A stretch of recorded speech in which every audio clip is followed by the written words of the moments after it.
Okay, this is a confidence interval for a paired t-test.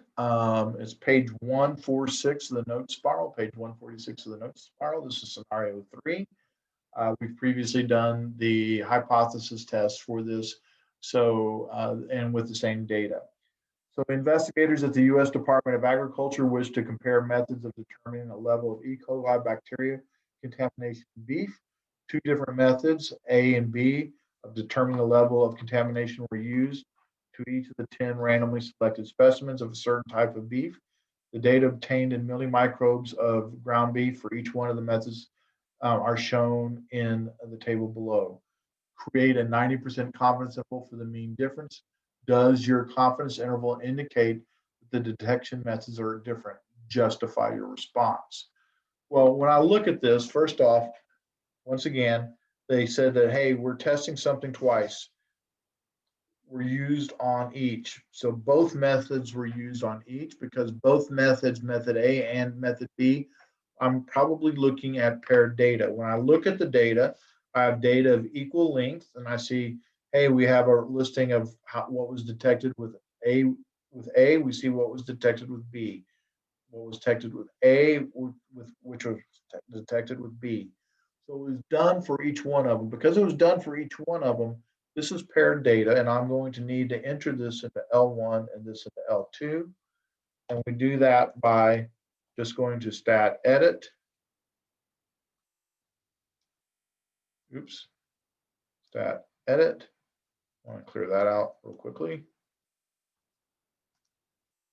And I entered into L1 22.7, 23.6, and I did the same thing for L2, 23, 23.1, etc. All right. And then it says create a 90% confidence interval for the mean difference. Does your confidence interval indicate that the detection methods are different? All right.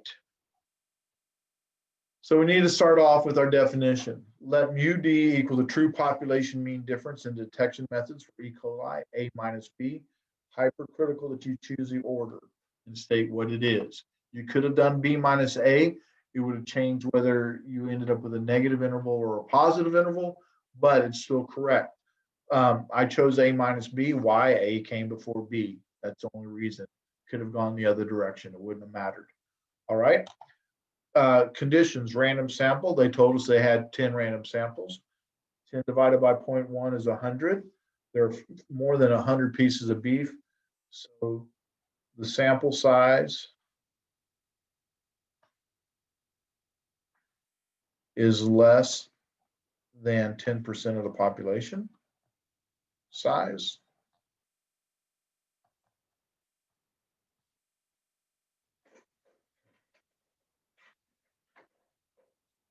All right, the next thing is the new condition.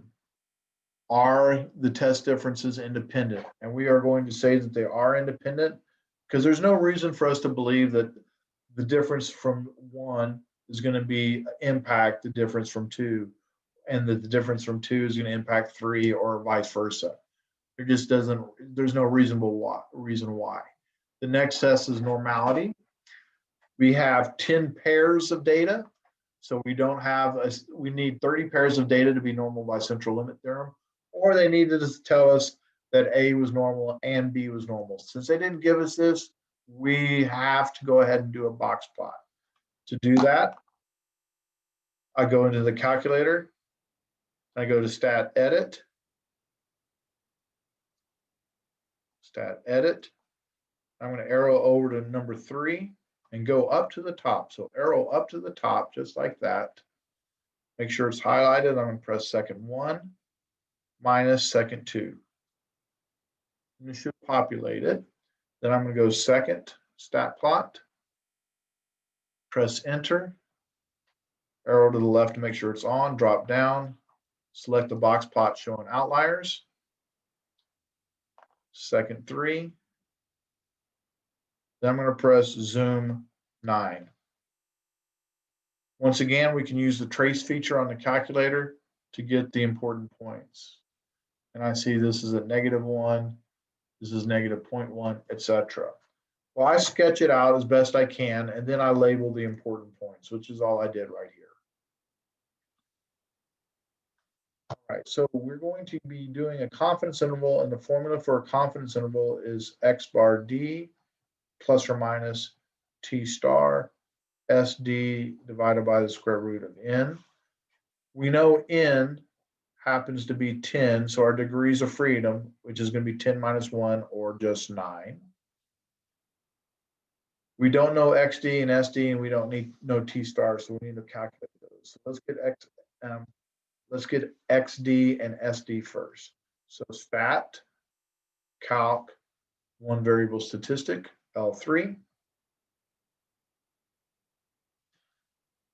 X bar equals 0.29. And I should put a D in front of that. SD equals 0.6297. We still need T star. Second vars, inverse T. And we're doing a 90% confidence interval. So parenthesis 1 minus 0.90 divided by 2. Degrees of freedom happens to be 9. And we end up getting a T star equal to 1.8331. At which point I can plug all of that into my equation.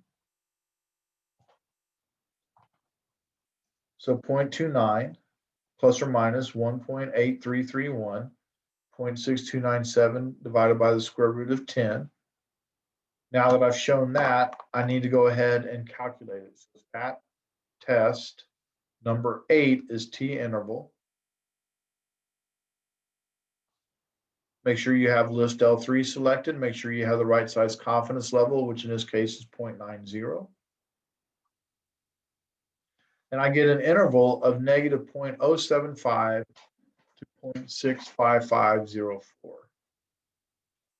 So our statement, we are 90% confident that the true population, at this point, we're just copying the definition down. True population mean difference in detection methods for E. coli A minus B lies within the interval negative 0.075, 0.655. All right.